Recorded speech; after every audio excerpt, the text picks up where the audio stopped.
जब श्री कृष्ण ने राधा रानी और गोपियों के साथ किया था महारास, भोलेनाथ भी गोपी रूप में हुए थे शामिल। भगवान शिव से बड़ा कोई भी विष्णु का भक्त नहीं और भगवान विष्णु से बड़ा कोई भी शिव का भक्त नहीं है। इसलिए भगवान शिव सबसे बड़े वैष्णव और भगवान विष्णु सबसे बड़े शैव कहलाते हैं। 9 साल के छोटे बाल रूप में जब श्री कृष्ण ने महारास का उद्घोष किया तो वृंदावन में पूरे ब्रह्मांड के तपस्वी प्राणियों में भयंकर हलचल मच गई कि काश हमें भी इस महारास में शामिल होने का मौका मिल जाए। दूर दूर से गोपियाँ, जो कि पूर्व जन्म में एक से बढ़कर एक ऋषि मुनि तपस्वी योगी भक्त थे, महारास में शामिल होने के लिए आतुरता से दौड़े आए। महारास में शामिल होने वालों की योग्यता को परखने की जिम्मेदारी थी श्री ललिता सखी की, जो स्वयं श्री राधा जी की प्राण प्रिय सखी थीं और उन्हीं की स्वरूपा भी थीं। हमेशा एकांत में रहकर कठोर तपस्या करने वाले भगवान शिव को जब पता चला कि श्री कृष्ण महारास शुरू करने जा रहे हैं तो वो भी अत्यंत खुश होकर तुरंत अपनी तपस्या छोड़ पहुँचे श्री वृंदावन धाम और बड़े आराम से सभी गोपियों के साथ रास स्थल में प्रवेश करने लगे। पर द्वार पर ही उन्हें श्री ललिता सखी ने रोक दिया और बोली कि हे महाप्रभु, रास में सम्मिलित होने के लिए स्त्रीत्व जरूरी है। तब भोलेनाथ ने तुरंत कहा कि ठीक है, तो हमें स्त्री बना दो।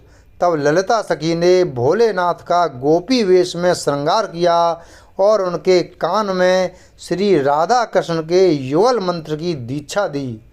चूँकि भोलेनाथ के सिर की जटा और दाढ़ी मूछ बड़ी बड़ी थीं, इसलिए ललिता सखी ने उनके सिर पर बड़ा सा घूंघट डाल दिया, जिससे किसी को उनकी दाढ़ी मूछ दिखाई ना दें।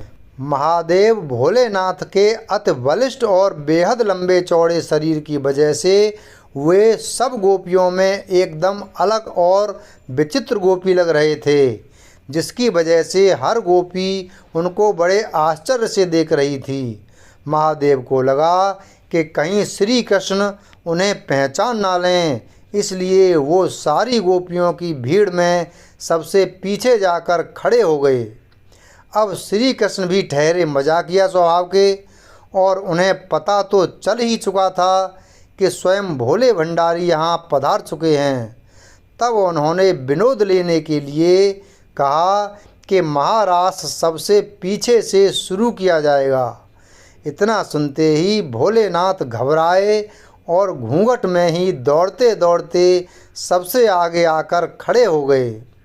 पर जैसे ही वो आगे आए वैसे ही श्री कृष्ण ने कहा कि अब महारास सबसे आगे से शुरू होगा।